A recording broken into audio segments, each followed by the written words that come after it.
Hello everyone, कैसे हैं आप लोग। मैं ऋतु एक बार फिर से आप लोगों के साथ जुड़ गई हूँ। और आज हम लोग इस वीडियो में डिस्कस करने वाले हैं एक आधुनिक भारत के इतिहास का एक महत्वपूर्ण टॉपिक जो कि आपके एग्जाम की पॉइंट ऑफ व्यू से बहुत ज्यादा इम्पोर्टेंट है।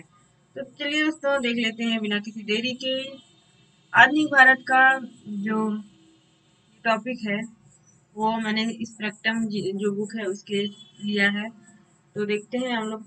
चूंकि हम लोग जो है इतिहास के जो आधुनिक इतिहास है उसका टॉपिक वाइज हम लोग क्या कर रहे हैं, अध्ययन कर रहे हैं, स्टडी कर रहे हैं और नोट्स बनाते हुए जा रहे हैं दोस्तों। उसी के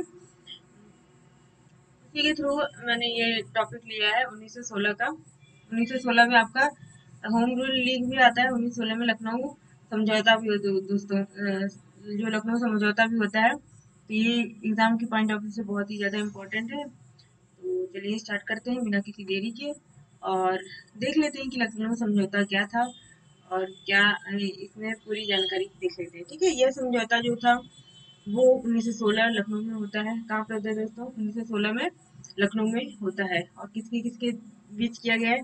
यह जो समझौता था हिंदू मुस्लिम एकता की दिशा में एक महत्वपूर्ण कदम था।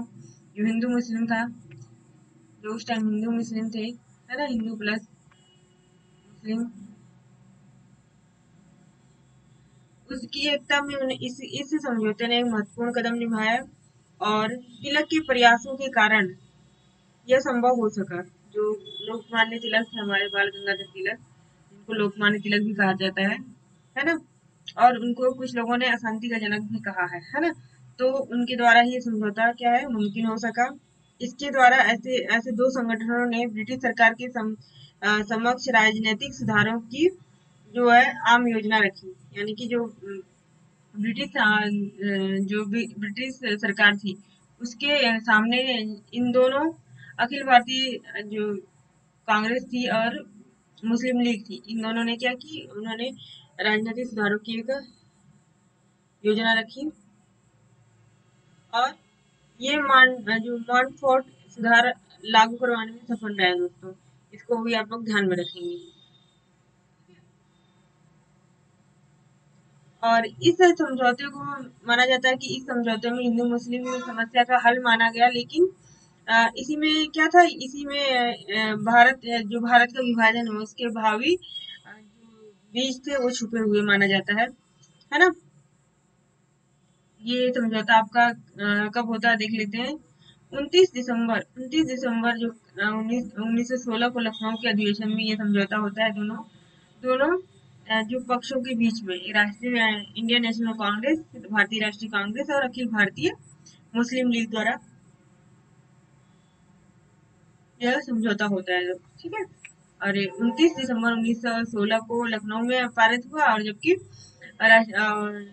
अखिल भारतीय मुस्लिम लीग द्वारा 1916 में 31 दिसंबर को यह लागू किया गया। ओके, ये भी आप लोग ध्यान में रखेंगे। और भारतीय राजनीति में जिन्ना का उदय 1916 में होता है। एक कांग्रेस के नेता के रूप में हुआ है। ठीक है, जो जिन्ना थे वो पहले क्या थे, कांग्रेस के नेता के रूप में इनका उदय होता है। इन्होंने इन्होंने क्या किया कि इन्होंने हिंदू और मुस्लिम एकता पे बहुत बड़ा जोर दिया। और मुस्लिम लीग के साथ क्या किया, इन्होंने ही अ, जो ये समझौता था लखनऊ में वो करवाया। ठीक है। 1910 में 1910 में वे मुंबई मुस्लिम लीग के निर्वाचन क्षेत्र के केंद्रीय लेजिस्लेटिव काउंसिल के सदस्य चुने गए थे। इसके बाद वो मुस्लिम लीग में शामिल हो गए थे। कब? 1913 में। पहले क्या थे, ये जिन्ना जो थे वो भारतीय राष्ट्रीय कांग्रेस के नेता के रूप में ही उभरे थे। लेकिन बाद में 1910 में निर्वाचन क्षेत्र लेजिस्लेटिव काउंसिल के सदस्य चुने गए। इसके बाद ये क्या हो गए, ये इसमें मुस्लिम लीग में शामिल हो जाते हैं। ठीक है। और 1916 में इनको क्या बना दिया जाता है, इनको अध्यक्ष बना दिया जाता है मुस्लिम लीग का। ठीक है, इसको आप लोग ध्यान में रखेंगे। ओके। और ऐसा ही नहीं है कि पहले ये जो मोहम्मद अली जिन्ना जिन्ना थे, ये मुस्लिम लीग के नेता थे, ऐसा नहीं है। पहले इन्होंने जो है ये पहले कांग्रेस के नेता ही थे और उनके रूप में ही ये उभर कर आए थे। ठीक है। इसके बाद मोहम्मद अली जिन्ना जो भारतीय मुस्लिम लीग के अध्यक्ष चुने गए थे 1916 में। इन्होंने संवैधानिक सुधारों की मांग की। ठीक है, इन्होंने एक संवैधानिक सुधारों की मांग पेशकश की। और इस योजना के अंतर्गत कांग्रेस लीग समझौते से मुसलमानों के लिए अलग निर्वाचन क्षेत्र, है ना, जिन जिन प्रांतों में अल्पसंख्यक थे वहां पर उन्होंने अनुपात से अधिक प्रतिनिधित्व देने की व्यवस्था की। इस समझौते को ही क्या कहा गया? इस समझौते को लखनऊ समझौता कहा गया। ठीक है, इसको भी ध्यान में रखेंगे आप लोग। ठीक है दोस्तों, इसके बाद देखते हैं हम लखनऊ की बैठक हुई। वहां पे भारतीय राष्ट्रीय कांग्रेस के उदारवादी और जो उग्रवादी दोनों गुटों का मेल होता है, और इस समझौते में भारत सरकार के ढांचे और और मुसलमान समुदायों के भी संबंधों में प्रावधान था। ठीक है, और मुस्लिम एकता का भी इसमें प्रावधान किया गया। जो मोहम्मद अली जिन्ना थे, बाल गंगाधर तिलक इस समझौते के प्रमुख निर्माता थे। ठीक है, जैसा कि आप देख सकते हैं उस टाइम में ये लोकमान्य बाल गंगाधर तिलक की केसरी, जो केसरी पत्रिका थी, वो भी क्या हुई, छपी हुई थी। ठीक है, और ये समझौता जो है केसरी अखबार के लिए याद भी किया जाता है। ओके, इसको भी आप लोग ध्यान में रखेंगे। तो मेन जो नेता कौन कौन से थे? मोहम्मद अली जिन्ना थे और बाल गंगाधर तिलक। इन्होंने क्या किया? मुस्लिम लीग समझौता जो है मुस्लिम लीग समझौता और राष्ट्रीय कांग्रेस का समझौता किया।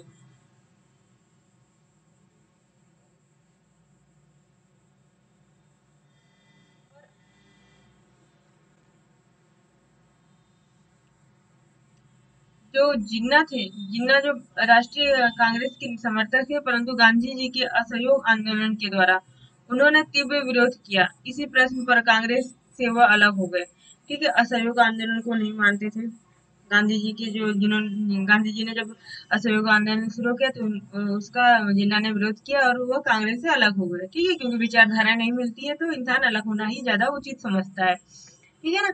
इसके बाद से उनके ऊपर हिंदू राज्य की स्थापना के भय का भूत सवार हो गया, और उन्हें लगने लग गया कि भाई ये लोग क्या करेंगे, हिंदू राज्य बनाएंगे, इससे अच्छा है कि हम लोग क्या है, अलग हो जाए, है। जैसे कि दो भाइयों में मतलब टकराव का एक ही कारण होता है कि जैसे कि एक माँ के दो पुत्र हैं, तो उनमें टकराव का एक ही कारण होता है कि वो ये समझता है कि उसको ज्यादा प्यार करेगा और उसको कम प्यार करेगा, इस वजह से वो टकराव उसमें होने लग गया। तो जिन्ना ने ये सोचा कि ये भाई हिंदू राष्ट्र बनेगा, क्योंकि यहाँ पे हिंदू बहुल क्षेत्र है, हिंदू राष्ट्र बनेगा और मुस्लिमों के लिए क्या होगा, कुछ कोई भी अधिकार नहीं मिलेगा। इसलिए उन्होंने क्या हुआ, इस गलत फहमी के कारण ही वो क्या करने लगे, मुसलमानों को ज्यादा क्या कहे, सपोर्ट करने लगे। ठीक है, और उनके दिमाग में ये नए राष्ट्र की बात आई, पाकिस्तान की स्थापना के घोर समर्थक बन गए और उसके प्रचारक बन गए। उनका कहना था अंग्रेज लोग जब सत्ता हस्तांतरण करेंगे, यानी कि सत्ता को हस्तांतरित करेंगे, उन्हें उसे हिंदुओं के हाथ में ना सौंपे। हालांकि वो बहुमत है, क्योंकि वो मानते थे, जिन्ना उनके मन में विचार आया कि भाई जहाँ पे बहुमत है वहां पे ही क्या है, सरकार बनेगी और मुस्लिम के लिए कुछ नहीं मिलेगा। तो उन्होंने कहा कि जब अंग्रेज जब सत्ता का हस्तांतरण करेंगे तो हिंदुओं के में ना सौंपे वो, क्योंकि वो बहुमत है, तो डरते थे, है ना। बहुमत कौन थे? हिंदू लोग। और ऐसा करने के कारण भारतीय मुसलमानों को हिंदुओं के अधीनता स्वीकार करनी पड़ेगी। जिन्ना अब भारतीयों की स्वतंत्रता के अधिकार के बजाय मुसलमानों के अधिकार की बात करने लगे थे। ठीक है, वो मुस्लिम मुस्लिम करने लग गए थे उस टाइम, है ना। उन्हें लगा था कि यहाँ पे हिंदू राष्ट्र बनेगा और मुस्लिमों को कोई अधिकार नहीं मिलेगा। और उन्हें अंग्रेजों का सम्मान कूटनीति की समर्थन मिला, और अंग्रेज तो चाहते ही थे कि हिंदू मुस्लिम जो है अलग अलग हो जाए, इससे उनके जो स्वतंत्रता की जो भी राह है वो क्या हो जाएगी, मतलब असफल हो जाएगी। ठीक है, और ये लोग आपस में भिड़ते रहेंगे तो हमसे मांग नहीं करेंगे। तो इसके फलस्वरूप क्या होता है कि अंत में भारतीय मुसलमानों के नेता के रूप में मोहम्मद अली जिन्ना उभरे, और इन्होंने मुस्लिम लीग का पुनर्गठन किया, और कायदे आजम के नाम से यह जाने जाते हैं। ठीक है, इनको कायदे आजम भी कहा जाता है। 1940 में उन्होंने धार्मिक आधार पर भारत के विभाजन तथा मुस्लिम बहुसंख्यक प्रांतों को मिलाकर पाकिस्तान बनाने की मांग की, और उन्हीं की वजह से क्या हुआ, भारत का विभाजन हुआ और पाकिस्तान की स्थापना हुई। ये था दोस्तों मुस्लिम लीग समझौता, या लखनऊ पैक्ट भी कहा जाता है, 1916 का लखनऊ पैक्ट। तो आशा करती हूँ आपको अच्छे से समझ में आएगा दोस्तों।